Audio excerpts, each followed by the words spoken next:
Good morning, everyone. It is Wednesday, May 27th. Can you believe it's already the 27th of May? Welcome to KPOZ, KPOZ, where we talk only about the good stuff. The whole reason I show up every day is so we can learn something together, we can be inspired, and we have a tidbit that we can ponder for the remainder of the day. I also want to know, I'm looking for either a theme or something else to do videos about in June. Maybe you don't even want to see any more of these videos. Please give me your input. If you like them, great, let me know. And if you have a topic or subject matter that you would like me to prepare videos for each day, please share it with me. I love your input and I want to give you what you want. So what are we going to learn today? I'm going to share 5 things with you that I didn't know before. And you can use these maybe in conversations you have in the future.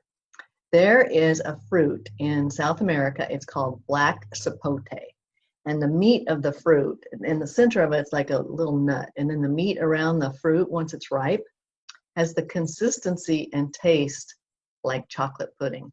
How about that? Now, I bet you we could get our kids to eat more fruits and vegetables if that was the flavor of the day, don't you? Second thing I didn't know that I want to share with you. You know those tall chef hats that you see chefs wear, and they have the pleats in them? The chef hat has exactly 100 pleats in it. And the idea is that it has 100 pleats in it because there's 100 ways to prepare an egg. I did not know that. And I sure as heck did not know there's 100 ways to prepare an egg.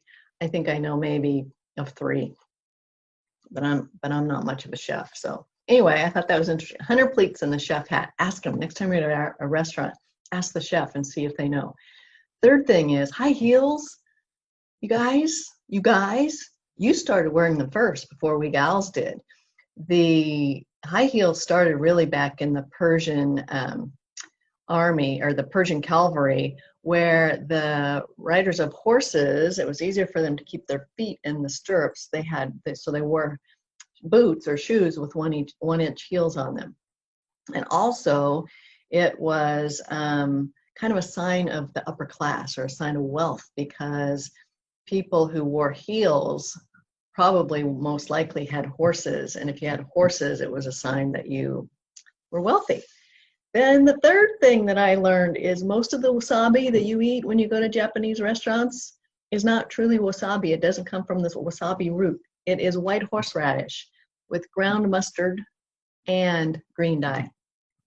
That's another one you can ask your chefs at your sushi chefs if they're using real wasabi or if it's ground white horseradish, mustard seeds, and green dye.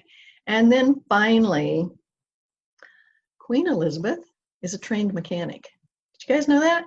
When she was 16, she went to the British Employment Agency and she took a course where she was trained on how to change tires and fix car and auto engines. And she also loves her vehicles because she has a collection of vehicles that is worth at least 10 million pounds. It's a lot of cars. And what's my inspiring story of the day? There's a story, you might have heard it. If you've heard it, rehear it because it was inspiring. There's this little boy and he goes into a pet store and he wants to buy a puppy. And he goes to the pet owner and he points to the little puppy in the litter of 5 that's lame. And he says, "That's the puppy I want." And the store owner goes, "No, you don't want that puppy. That puppy won't be able to run and jump and play with you like the others can. And besides that, he's not worth anything, so I'll just give him to you." And the little boy said, "No, that's the puppy I want." And he reached in his pocket and he put $2.37 on the counter. And he says, "I'll pay you 50 cents a month until I have this puppy paid off because he's worth just as much, if not more than the other puppies." And then he rolled up his pant leg and he showed the pet store owner his leg that was disfigured because he too was lame. And the little boy said, "And besides that, the puppy will need someone who understands him." So he got that little puppy. What a great story, isn't it? What a wise little guy. And what am I going to leave you with today? Well, I'm going to leave you with this. Why not? Why not go write that book you wanted to write? Why not make a reservation to go to that trip you want to go on. Why not go do all the things you've always wanted to do? Why the F not? Just go do it. So I want you to live in that question today. Ask yourself the question, whenever you raise an obstacle about the things that you want to do, ask yourself the question, why not? All right, and until I see you again tomorrow, it's K-Pause. We talk only about the good stuff. We're over and out. Make sure you let me know if you even want me to continue these videos. And if you do, what should we talk about? Let me know. And until then, you guys have a kick-ass day. I'll talk to you again tomorrow, and be well.